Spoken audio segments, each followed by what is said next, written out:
오늘 말씀은 예수님께서 이루신 일이 얼마나 놀라운 일인지 바울이 설명하고 있습니다. 그리스도와 함께 죽고 그리스도와 함께 산다는 의미가 오늘 본문에 잘 기록되어 있습니다. 이 말씀을 통해서 우리가 묵상할 수 있는 몇 가지 내용이 있습니다. 먼저 6절, 7절 말씀을 다시 읽겠습니다. 시작. 주 안에서 사십시오. 여러분은 주 안에 뿌리를 내리고 세움을 받으며 가르침을 받은 대로 믿음 안에 굳게 서서 감사가 넘치게 하십시오. 우리가 첫째로 묵상할 수 있는 내용은 예수님 안에서 사는 훈련을 해야 합니다라는 것입니다. 예수님 안에서 사는 훈련을 해야 합니다. 바울은 골로새 교회 성도들이 어떻게 살아야 하는지를 알려주고 있습니다. 이제 구체적으로 그 내용을 설명합니다. 바울은 그들이 예수님을 주님으로 믿는 것에 대해 강조합니다. 예수님을 주님으로 믿으니 주님을 믿는 사람처럼 사십시오라고 말하고 있는 것입니다. 그 이야기가 예수를 주로 영접한 것처럼 주 안에서 사십시오라고 말합니다. 예수님이 주인이라면 주인의 말을 듣고 주인이 원하는 대로 살아야 된다라는 이야기인 것입니다. 바울은 골로새서에서 같은 표현을 반복해서 이야기합니다. 처음에 전체적인 이야기를 하고 조금 더 구체적인 이야기를 하고 구체적으로 어떻게 살아야 되는지에 대한 이야기를 합니다. 반복하면서 어떤 교리나 가르침이 아니라 예수님을 주님으로 고백하는 그 믿음이 가장 중요하다는 것을 강조하고 있습니다. 그래서 처음에 나왔던 이야기 같은데 다음에 또 나오고 다음에 또 나오면서 예수님을 마음에 확실하게 새기도록 반복해서 이야기를 하고 있는 것입니다. 여러분, 우리의 신앙생활에 있어서 가장 중요한 것은 무엇일까요? 우리가 복음을 받아들인다는 것의 의미는 무엇일까요? 우리가 예수님을 믿는다는 것의 의미는 무엇일까요? 그것을 한마디로 말하면 주인이 바뀌었다는 것입니다. 내가 주인이었는데 주님이 주인인 삶으로 바뀌었다. 내가 주인이었는데 나의 인생의 주인이 예수님으로 바뀌었다라는 것입니다. 그래서 내가 사는 것이 아니라 내 안에 계신 그리스도께서 사시는 것처럼 그렇게 살아야 된다라는 말입니다. 지금까지는 내가 주인이었습니다. 그래서 내가 원하는 대로 내가 원하는 것에 따라서 살아왔습니다. 자기 마음대로 살았습니다. 그런데 이제는 예수님이 나의 주인이 되셨습니다. 여러분, 예수님을 믿기 전에 내가 주인이었다라고 하지만 실제로는 내가 주인이 아니라 죄가 주인이었습니다. 그래서 우리는 죄의 종 노릇하면서 살아왔던 것이죠. 이제는 죄의 종이 아니라 예수님의 종으로 주인이 바뀌어서 주님을 따라가는 삶을 살아야 된다라고 바울이 말을 하고 있습니다. 우리의 갈등은 내가 주인이 되려고 하는 것과 예수님이 주인이 되려고 하는 것 사이의 갈등입니다.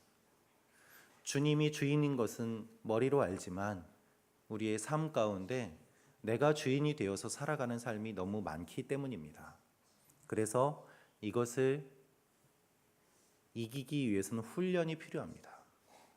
주 안에서 살기 위해서, 예수님 안에서 살기 위해서 훈련이 필요함을 바울이 이야기합니다. 그래서 여러분은 주님 안에 뿌리를 내리십시오. 뿌리는 하루아침에 내려지지 않습니다. 단단한 땅을 뚫고 뿌리가 들어가기 위해서는 힘든 시간이 있습니다. 그러나 뿌리를 굳게 내려야 된다라고 말을 합니다. 또한 세움을 받으십시오. 가르침을 받은 대로 굳게 서십시오. 듣고 끝나는 것이 아니라 배운 것을 그대로 살기 위해서 힘써 노력해야 됨을 바울이 말하고 있는 것입니다. 바울은 사실 이 갈등을 누구보다 깊이 경험한 사람입니다. 로마서 7장을 보면 그가 죄 가운데서 얼마나 갈등하였는지를 기록하고 있습니다. 내 마음은 원이지만 내 몸이 내 마음대로 되지 않고 죄를 향해서 걸어가는구나. 누가 이 사망의 몸에서 나를 건져내랴라고 절망하는 탄식의 소리가 로마서의 7장입니다. 그런 로마서 8장 1절에서 그러나 이제는 그리스도가 나타나며 예수 그리스도로 인하여 이 죄악된 몸에서 건짐받는다는 복음의 기쁨을 선포하고 있습니다. 여러분, 이것이 바울이 경험한 복음이고 바울이 전한 복음입니다. 골로새 교회에도 바울은 이 이야기를 하고 있습니다. 예수님이 유일한 희망이 되셔서 우리가 자유를 맛볼 수 있게 되었습니다. 우리는 우리의 힘으로 살 수 없습니다. 그것이 그리스도를 믿는다는 의미인 것이죠. 구체적으로 어떻게 해야 될까요? 첫째로 주 안에 뿌리를 내리십시오. 날마다 주님의 말씀을 묵상하고 큐티하고 기도하고 예배드리는 영적인 훈련이 필요합니다.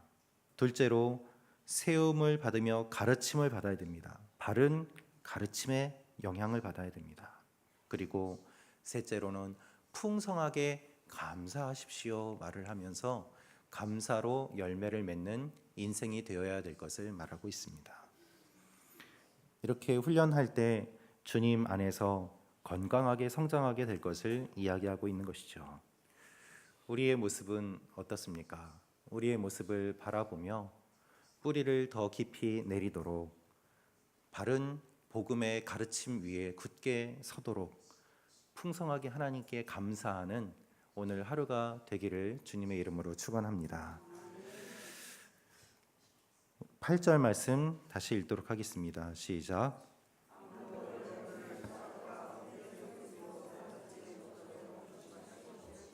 이런 것들은 사람의 전통과 세상의 초등 학문을 따른 것이요 그리스도를 따른 것이 아닙니다.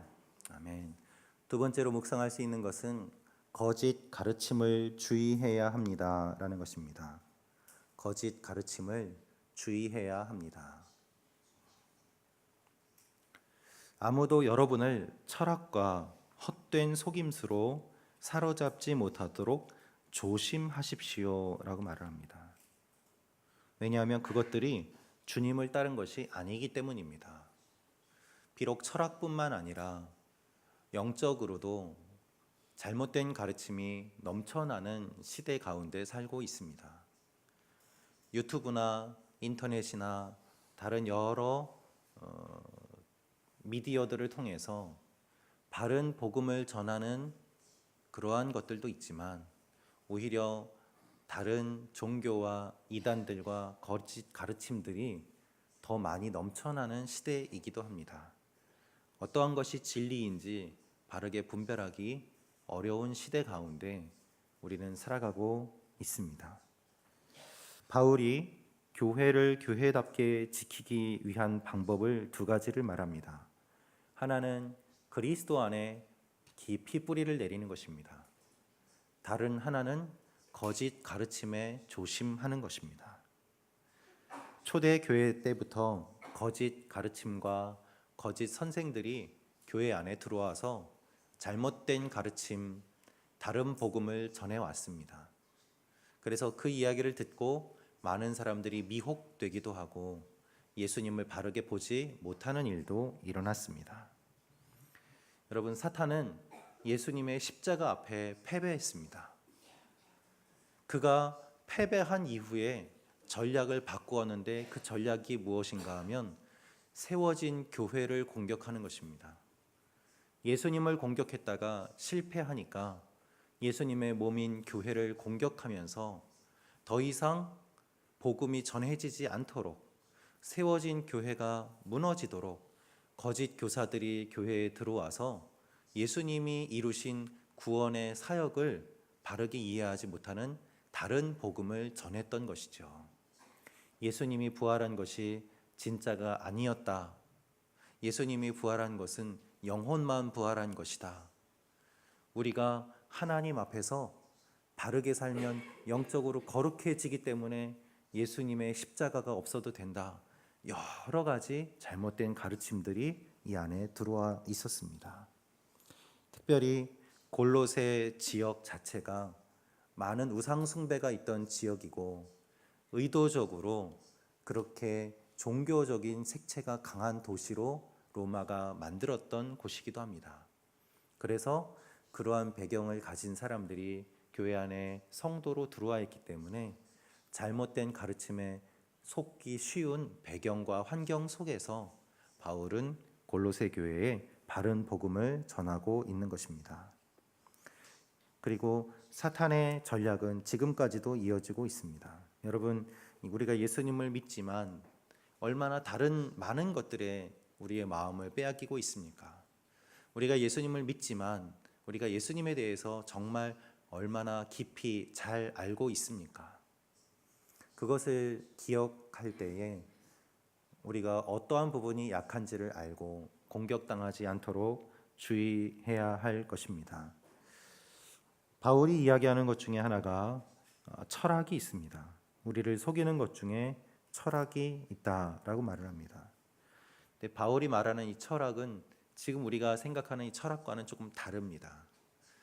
여러분, 철학이 나쁜 것은 아니죠. 사람이 생각하고 깊이 사고하며 성장하는데 철학은 굉장히 중요한 역할을 합니다. 사람의 생각을 풍성하게 하고 사람이 사람답게 살 수 있도록 돕는 역할도 있습니다. 그러나 잘못된 철학이 있는 것도 역시 사실입니다. 바른 철학은 사람을 성숙하게 하지만 잘못된 철학은 사람을 비관주의에 빠지게 만들고 자살로 이끄는 그러한 철학도 있지 않습니까? 그래서 철학이라고 해도 다 좋은 것이 아닌데 바울은 거짓된 잘못 철학을 주의하라, 헛된 속임수를 조심하라 라고 말하고 있습니다. 진리처럼 보이지만 진리가 아닌 가르침도 있다. 그것은 예수님으로부터 나온 것이 아니다. 즉 진리이신 예수님으로부터 나온 것이 아니기 때문에 주의해야 된다. 사람의 전통을 따른 것이다 라고 말을 합니다. 예수님을 따른 것이 아니라면 어떻게 진리로 이끌 수 있겠습니까? 제가 예전에 한국에서 폐암 말기 환자를 만나서 복음을 전한 적이 있습니다. 동생분이 교회를 나오셔서 복음을 전해달라고 해서 그 언니 되는 분을 만났습니다. 이야기를 들어보니 그 언니 부부가 다 공부를 굉장히 잘한 분이었습니다. 한국에서 서울대 박사까지 하고 옥스퍼드 영국으로 넘어가서 영국의 옥스퍼드에서 또 박사까지 하고 서울대 교수가 되어서 두 분 다 교수로 돌아오는 그러한 일을 이제 할 때에 교수 채용을 앞두고 건강검진서를 제출해야 돼서 건강검진을 받았는데 이 언니가 폐암 말기 판정을 받은 것입니다. 갑자기 그러한 소식을 듣고 너무 놀라고 마음이 무너져서 이제 목회자를 불러 예배를 드리고 복음을 듣는 시간을 갖게 되었던 것입니다. 이미 치료할 수 없는 단계였습니다. 본인도 알고 있었습니다. 그분에게 제가 복음을 전하고 예수님이 어떤 분인지를 소개를 했습니다. 그분이 이렇게 말씀하시는 거예요. 저도 어릴 때 교회를 다녔습니다. 그런데 성인이 되고 대학생이 되면서 다른 종교와 여러 사상과 철학과 또 인도 사상 여러 종교들을 다 경험하고 싶어서 학자의 마음을 품고 깊이 다 공부를 해 보았다는 것입니다. 그래서 모든 것이 진리처럼 보이기도 하고 복음을 들어도 왜 예수님만 믿어야 되는지 이제는 너무 혼란스럽다는 고백을 했습니다.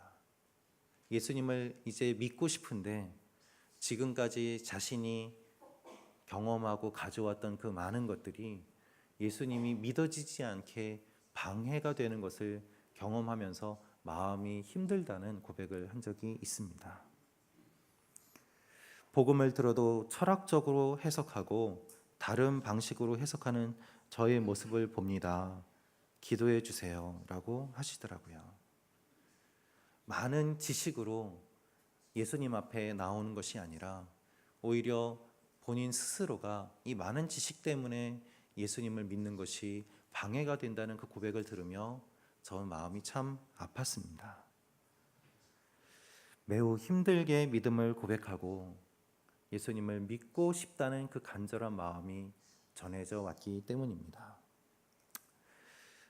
돌아가시기 전에 물론 예수님은 고백하셨지만 끝까지 갈등 가운데 주님 앞에 나아가기 힘들어하셨던 그 모습을 잊을 수가 없습니다. 여러분, 많이 공부하고 많은 지식을 쌓는 것이 나쁜 것은 아닙니다. 그러나 어떠한 지식을 갖느냐는 또한 매우 중요한 문제이기도 합니다.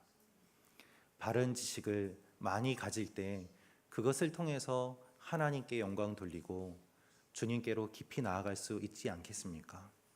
그러나 잘못된 지식이 많이 있을 때 그 많은 지식들이 바른 길로 우리를 인도해 주지 못한다면 그것이 어떠한 의미가 있겠습니까?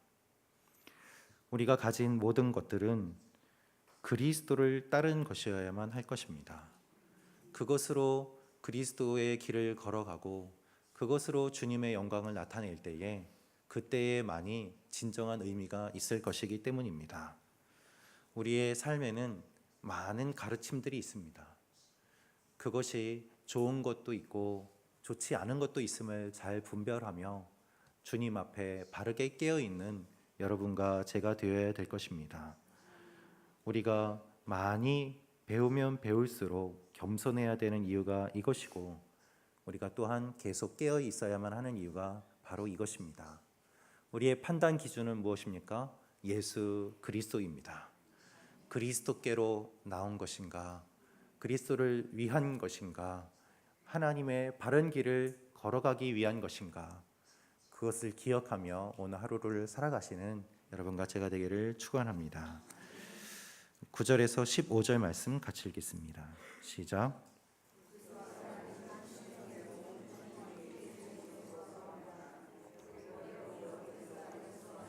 충만하게 됐습니다. 그리스도는 모든 권력과 권세의 머리이십니다. 그리스도 안에서 여러분은 육신의 몸을 벗어버리는 그리스도의 할례, 곧 손으로 하지 않는 할례를 받았습니다. 또한 여러분은 세례로 그리스도와 함께 장사됐고 죽은 사람들 가운데서 그리스도를 살리신 하나님의 능력을 믿음으로 그리스도 안에서 그리스도와 함께 다시 살아났습니다. 여러분은 죄와 육체의 무할례로 죽었으나 하나님께서 우리의 모든 죄를 용서하심으로 여러분을 그리스도와 함께 살리셨습니다. 하나님께서는 우리를 거슬러 대적하는 조문들이 담긴 채무 증서를 제거하시고 그것을 십자가에 못 박아 우리 가운데서 없애버리셨습니다. 또한 십자가로 권력들과 권세들을 무장 해제시키시고 그들을 공개적인 구경거리가 되게 하셨습니다. 아멘. 세 번째로 묵상할 수 있는 내용은 우리는 그리스도와 함께 살아났습니다 라는 것입니다. 우리는 그리스도와 함께 살아났습니다. 아멘. 예수님께서 이루신 가장 놀라운 일은 우리에게 생명을 주신 것입니다. 죽을 수밖에 없는 우리가 생명을 얻게 되었습니다. 하나님이 우리에게 생명을 주신 방법이 예수 그리스도의 죽음입니다. 한 사람의 죽음으로 모든 사람이 생명을 얻게 되었습니다. 이 얼마나 놀라운 비밀이고 놀라운 은혜입니까? 9절을 보면 그리스도 안에는 신성의 모든 충만이 육체의 모습으로 거합니다 라고 말합니다. 즉 하나님이신 예수 그리스도께서 이 땅에 오셔서 육체로 우리에게 하나님이 어떤 분인지를 보여주셨음을 설명하고 있습니다. 예수님 안에서 신성과 인성이 하나 되었습니다. 그 안에 모든 충만이 있다. 그래서 여러분 우리가 충만하게 되기 위해서는 충만하신 분과 함께 있어야만 합니다. 우리가 주님과 함께 있을 때 우리가 충만해질 수 있는 이유가 바로 이것입니다.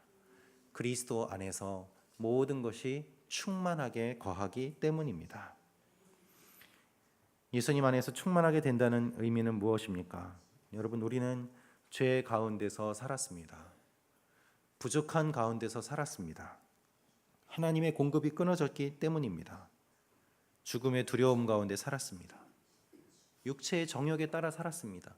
그래서 먹어도 끝이 없이 우리의 욕심을 채우지 못하는 것이 우리의 모습이었습니다. 만족함이 없었습니다. 구약 성경에 에스겔서 7장 19절은 다음과 같이 말하고 있습니다. 에스겔서 7장 19절에 이렇게 말씀합니다. 그들은 자기의 은을 길거리에 던질 것이고 그들의 금은 정결하지 못하게 될 것이다. 그들의 은과 금이 여호와의 진노의 날에 그들을 구해내지 못할 것이고 그들의 영혼을 만족시키지 못하고 그들의 배를 가득 채우지도 못할 것이다. 그것은 그들을 걸려 넘어지게 해 죄 짓게 한 것이었기 때문이다.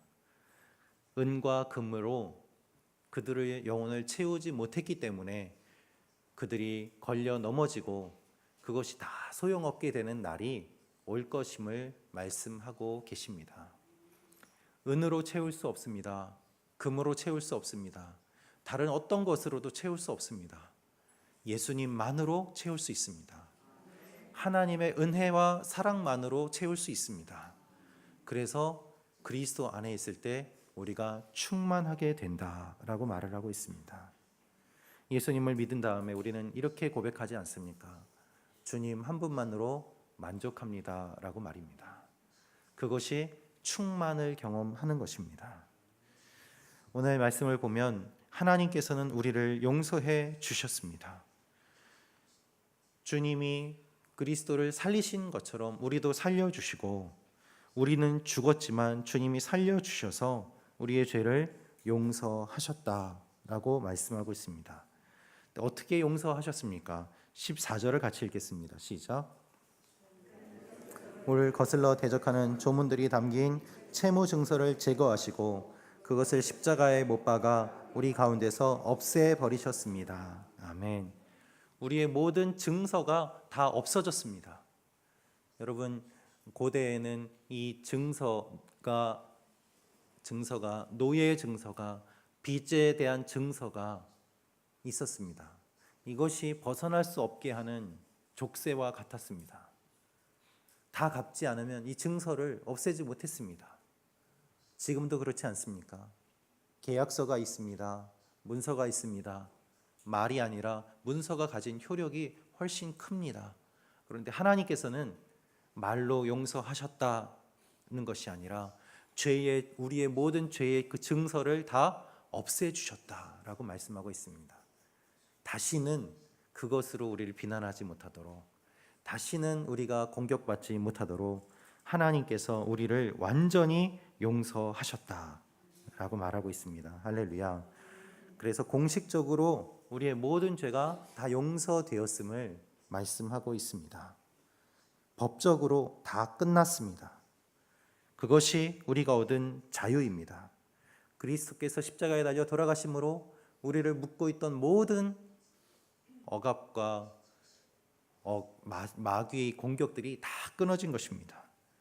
그래서 지금까지 육신의 할례를 받아야지 구원받는다고 하는 그 모든 공격들에 대해서, 그 사람들에 대해서 바울은 그리스도의 할례를 받고 구원받았기 때문에 공식적으로는 다 끝났다. 육신의 할례가 아니라 마음의 할례를 받아야 된다. 그리스도를 믿어야 된다. 그 이야기를 하고 있는 것이죠.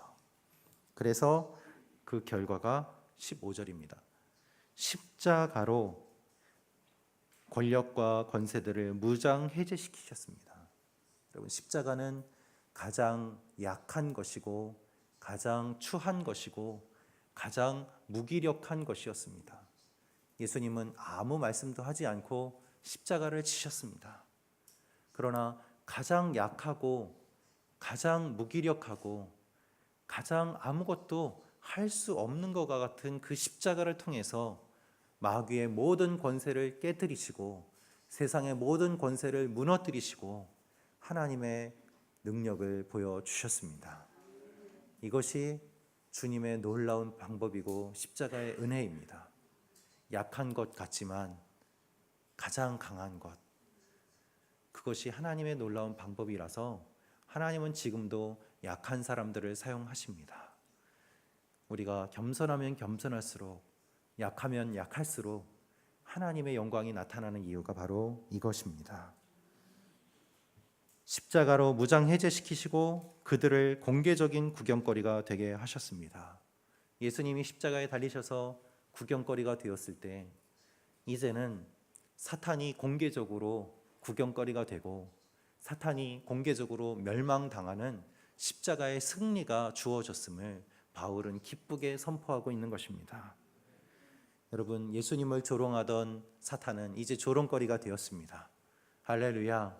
이 사실을 기억하십시오. 여러분이 승리하신 존재임을 기억하십시오.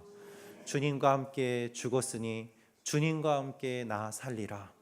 주님이 승리하셨으니 우리도 주님과 함께 승리하며 하나님의 자녀로서 사탄을 발 밑에 두고 이제는 죄의 종이 아니라 하나님의 자녀로서 담대하게 이 세상을 살아가는 하나님의 변화된 사랑받는 사람임을 기억하고 주님 앞에 나아가는 오늘 하루가 되시기를 주님의 이름으로 축원합니다. 여러분을 묶는 것이 다 끊어졌음을 믿고 기억하십시오. 오직 하나님의 사랑의 끈밖에 없음을 기억하고 그 사랑을 기억하며 기도의 자리로 나아가시는 여러분들이 되시기를 축원합니다.